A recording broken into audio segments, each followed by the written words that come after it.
Namaste. Today I am going to talk about the very important part of the thing called is the routine. Is the daily routine for a sadhak has to be there. Now many people when they get up, they don't realize their prana is getting disturbed. Their subtle body is disturbed because they have come back from the astral world, and therefore they need to purify the astral body, and they need to psychically get connected across. Now there is an antakarna, and the antakarna cord can be very weak. For a higher spiritual sadhak, the antakarna cord has to be very big. Then only there will be soul hunger and soul thirst will be there towards God. Otherwise Bill Gates will look very fascinating, probably Aishwarya Rai will be looking very fascinating, because all the distraction and diversions of the world will be fascinating because the spiritual cord is very small. So you have to increase the bandwidth of the spiritual cord. How do you do it? The Brahminical community have a very simple way. They ask you to do the Sandhya Vandanam, they ask you to do the Upasana Hopam, which is a very good methodology to increase the aura, to purify the chakra, and to increase the cord. Especially the Upasana Homam is an excellent practice for clearing up the energy, because you get directly connected with the sun's energy. Then also you can, if you do it for 20 minutes, it will kind of hold on for 4-5 hours if you do the Homa. If you are doing puja for half an hour, let's say it will also hold on for 4 to 5 hours. That is why Shankaracharya is given a daily routine. He is supposed to pray in the morning, pray in the afternoon, and pray in the evening. And also the final calling before he goes to the bed, he is supposed to do some prayers or parayanam and supposed to do. This is a spiritual routine. If you go to a club where they play badminton, if you go to an athletic club, they will give you a routine. They will talk about warm up, they will talk about stretching, and then they will talk about the core exercise which has to be done. So please understand that you need to split your daily routine. Now if you want to become a great sadhak, you want to become an extraordinary sadhak, you need to divide your day into, let's say, 4 parts or 6 parts or 8 parts, connecting with 2 hours, because the swara changes every 2 hours. So you need to classify that way. So morning, as soon as you get up, you do your spiritual routine. Then afternoon you do. Then kind of 4 o'clock you do some stretching. Then evening again till 8 o'clock you do. Then have your dinner, and then you go and do your spiritual routine. So possibly the spiritual routine is done for more than, let's say, 6 to 8 hours in a day. The reason is then only you will see spiritual advancement and growth.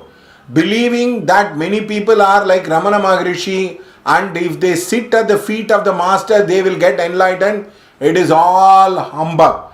The bodhana will never ever lead you to understand God. It is the sadhana which lead you to understand to God. Vairagya abhyasaga iti yoga siddhiga Patanjali. Unless you have the vairagya means an attitude of diamond which will have to cut through all the crap. That is the meaning of vairagya. Raga means what you call it as the emotions, and therefore raga means anger. You cut through the crap of the maya using vairagya. The next thing, abhyasa. Abhyasa means practice. Again and again practice, repeated practice.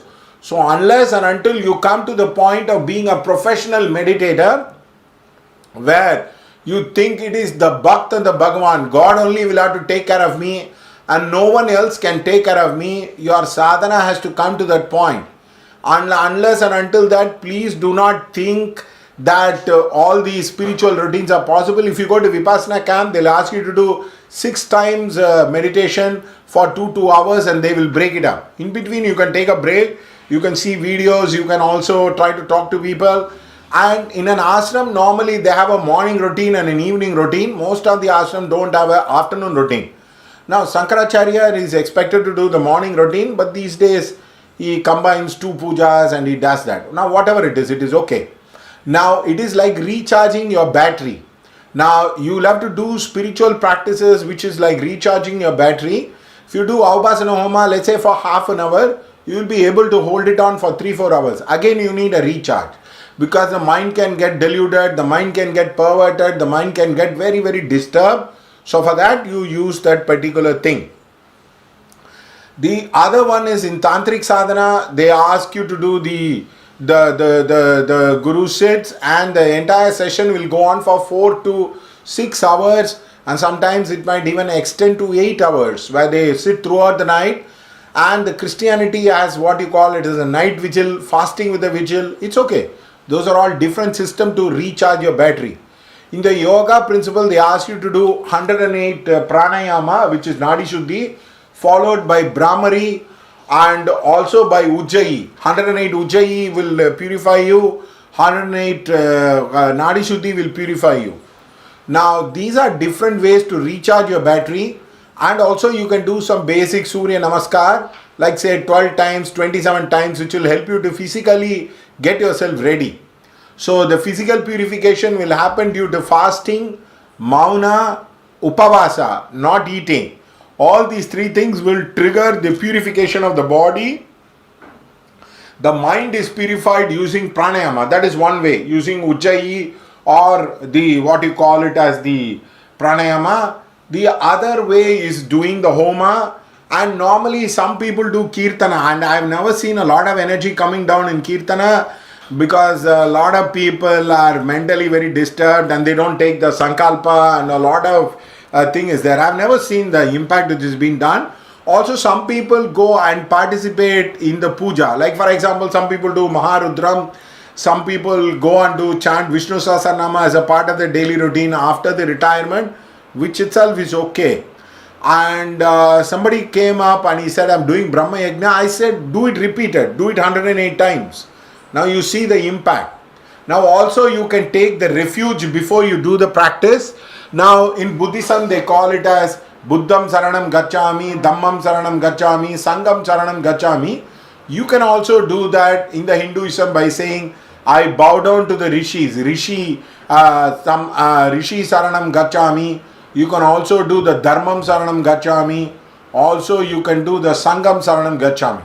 You can also, like the great Guru Padma Sambhava talks about the lotus bond, Eshe Shogali talks about try to surrender to the Guru, Idam and the Devata mantra.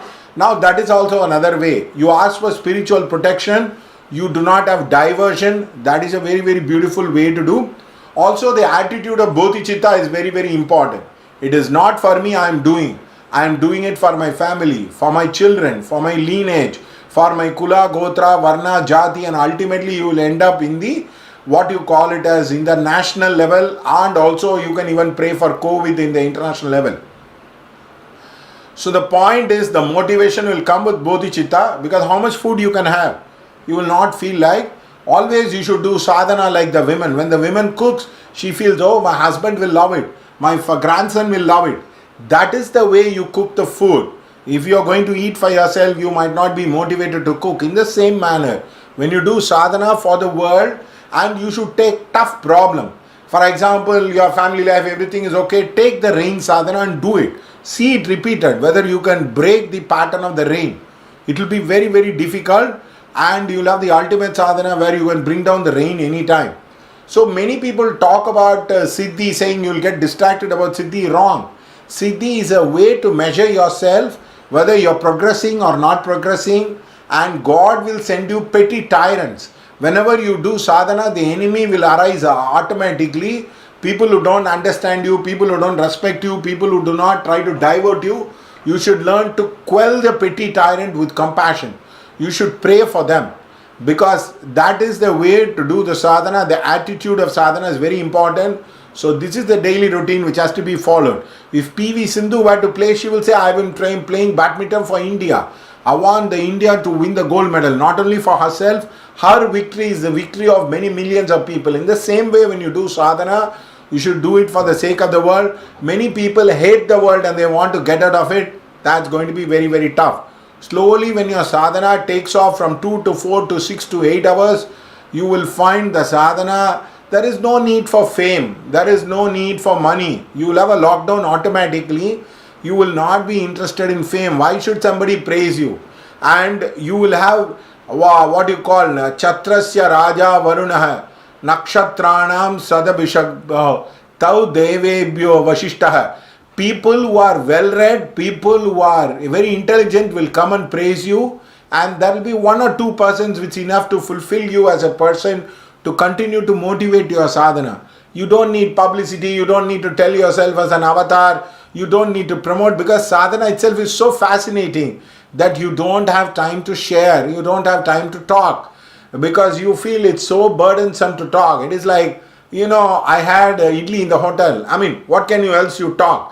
I went and saw the movie. What else you can talk? You have enjoyed the movie, you'll say, if it's good, you please go ahead and do it.